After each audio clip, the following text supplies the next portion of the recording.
associations, des présidents d'associations pour organiser le 17 septembre, qui est la journée des inscriptions aux associations. Donc je vais laisser mes collègues assister Christophe dans toutes les réponses aux questions que vous pouvez avoir. En tout cas, moi je vous souhaite une bonne réunion. Merci beaucoup. Ça a été vite. Bonjour à toutes et à tous.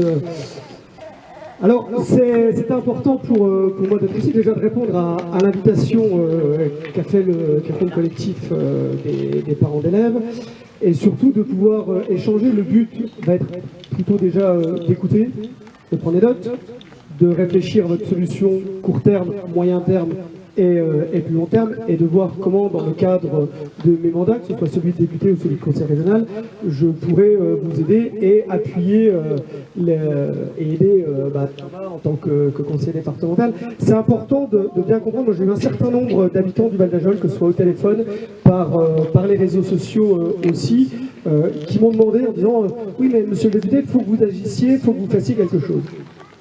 Il faut comprendre, et j'ai essayé de répondre à chaque personne qui m'a interpellé. Je sais que c'est compliqué, je sais que quand on n'est pas entre guillemets dedans, c'est des fois compliqué à comprendre, mais autant, si vous voulez, quand on parle d'éducation nationale, on différencie la partie éducation de la partie bâtimentaire. La partie éducation est toujours de la responsabilité du ministère de l'Éducation, ministère de l'Éducation nationale et donc de l'État. La partie bâtimentaire, si on est dans une école primaire, ça va être de la compétence de la mairie. Si on est dans un lycée, ça va être de la compétence de la région. Et si on est dans un collège, c'est une compétence unique qui est de celle du département, uniquement. C'est pour ça que, en effet, il y a un protocole. Chaque élu a des compétences qui lui sont propres. Quand on parle des collèges, c'est de la compétence unique du conseil départemental, et c'est pour ça d'ailleurs que c'est le président François Vanson qui a fait lui-même cette déclaration et qui est venu ici. C'est pour ça aussi que je n'étais pas là lundi quand ça a été fait, non seulement parce que je n'étais pas invité déjà, mais tout simplement parce que, j'ai envie de dire, j'avais pas grand chose à y faire. Néanmoins, entre-temps, j'ai eu un certain nombre, je le répète, de parents, Fabienne entre autres, mais un certain nombre d'autres parents, ou pas d'ailleurs, sur les réseaux ou par téléphone. Et c'est le rôle de tous les élus, pour le coup, de se mobiliser et de travailler ensemble avec la mairie, avec le conseil départemental, avec tous les élus municipaux, avec les parents d'élèves et les habitants du Val d'Ajol, et les commerçants, pour trouver une solution pour demain. Une solution à court terme. De toute façon, les solutions à court terme, il n'y en a que deux. Celle que vous avez proposée avec le groupement, le GEC, c'est ça? CEG, c'est les trois bonnes lettres, mais dans le désordre. Donc avec le CEG ou, dans tous les cas, le collège de commerce. C'est les deux seules solutions qui sont à très court terme, sachant qu'il y a un problème, et Thomas serait plus capable d'en parler que moi avec le CEG, c'est qu'il faut aussi l'accord de l'Éducation nationale. Dans tous les cas, on ne l'aura pas pour vendredi, que le conseil départemental s'est engagé à étudier cette proposition du CEG. J'ai encore eu Véronique Marco, donc la collègue de Thomas, et Thomas, je pense qu'on s'est vu à peu près tous les jours au téléphone cette semaine sur le sujet. Donc le conseil départemental a accepté et va étudier cette proposition de CEG, mais dans tous les cas, ce ne sera pas possible avant vendredi. Donc il y a déjà cette première échéance à court terme, quid de vendredi. Après, il y a la solution à moyen terme. Donc une fois que cette solution aura été étudiée par le conseil départemental, pour le CG, de dire, bon ben voilà, ok, oui, on peut, dans ce cas-là, qu'est-ce qui se passe? Ou non, on ne peut pas, et dans ce cas-là, qu'est-ce qu'on fait? Dans tous les cas, qu'est-ce qui se passe? Et après, moi, la solution, le delta entre guillemets qui m'interpelle le plus et sur lequel je pense qu'il faut vraiment qu'on travaille encore plus et être vraiment fort des propositions, c'est sur l'avenir. C'est sur cette possibilité de nouveaux collèges.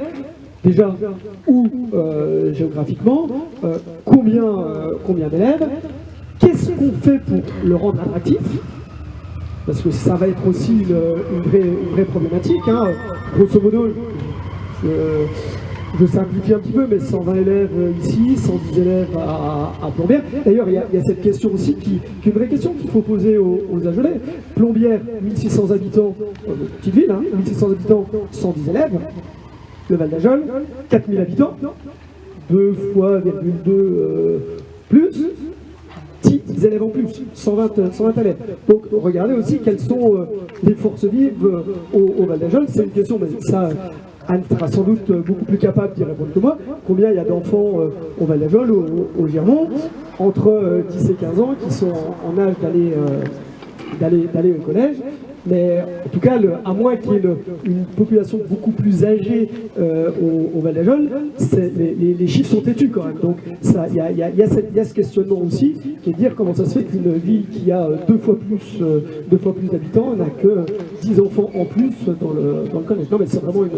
Il n'y a pas que Plombières, hein. Il y a aussi... Alors, ok d'accord, donc Plombières, Bellefontaine, 1600, attendez, 1600 habitants plus 500, 2100, Val d'Ajol, plusieurs monts Val d'Ajol, 4100. On verra maintenant. J'essaie de travailler un petit peu mes dossiers quand je viens. Il n'y a aucun souci. Vous pouvez prendre comme vous voulez. Ça reste quand même tout simplement. Parce que Girmont-Val d'Ajol est un peu plus petit que Bellefontaine, mais dans tous les cas, on était à 2,2 fois plus important. Là, on est à 2 fois plus important. Ok, mais c'est grosso modo, il y a quand même un questionnement à se poser. Je ne dis pas que c'est un problème. Je dis qu'il y a un questionnement à avoir sur où sont les enfants du Val d'Ajol. Donc après, il y a la localisation de ce collège. On va dire que les points, il y a des vrais points positifs quand même, hein, c'est-à-dire qu'on est dans une période où l'écologie, on en parle énormément, c'est un sujet important. On sait que les collèges, que ce soit Plombières ou même celui du Val d'Ajol, sont quand même des passoires énergétiques, hein, c'est pas les collèges les plus écologiques qu'on ait, donc on a possibilité de travailler vraiment, on a des arguments en tout cas pour travailler sur quelque chose et faire une vraie proposition au conseil départemental, qui encore une fois sera le seul financeur. Moi j'ai appelé les services de la région pour savoir si on avait possibilité en tant que région d'aider financièrement à la construction d'un collège. C'est niette, ça nous est interdit par la loi. Une collectivité autre que le conseil départemental ne peut pas participer au financement du collège. Là où on va pouvoir aider, et j'ai des engagements de la région, c'est pour la réhabilitation des anciens locaux. Et là, vous pouvez compter sur moi, on mettra, et la région mettra ce qu'il faut pour réhabiliter l'ancien collège, parce qu'à un moment donné, il va bien falloir en faire quelque chose quand même, et j'ai aucun doute qu'il y aura des projets pour vraiment faire quelque chose. Et là, la région fera partie des collectivités qui investiront, tout comme le département d'ailleurs, et je n'en doute pas, tout comme la municipalité.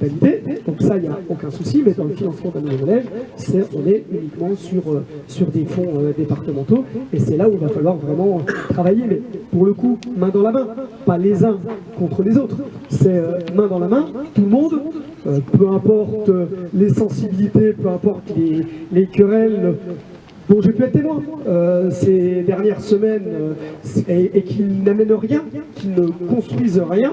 À un moment donné, c'est tous ensemble qu'il va falloir être force de proposition. Et moi, j'ai aucun doute que nos conseillers départementaux, en plus avec sa double casquette, parce qu'il est aussi premier adjoint quand même ici, sera en capacité de porter un dossier comme celui-là au conseil départemental.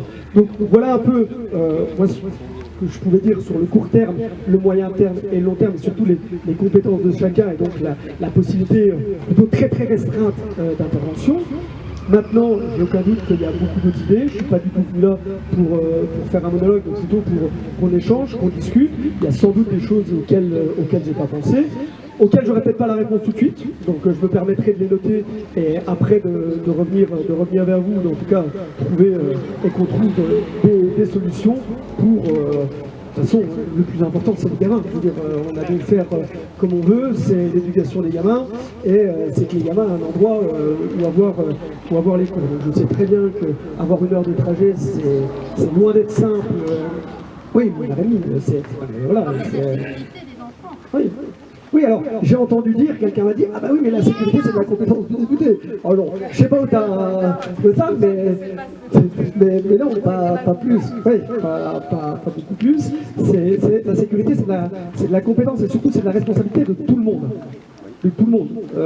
Aussi bien des parents que des élus, parce que demain, s'il y a un pépin dans le collège, s'il y a un pépin dans le collège, s'il y a un pépin au CEG ou s'il y a un pépin sur la route, on sera tous concernés. Donc la sécurité, c'est la problématique de tous.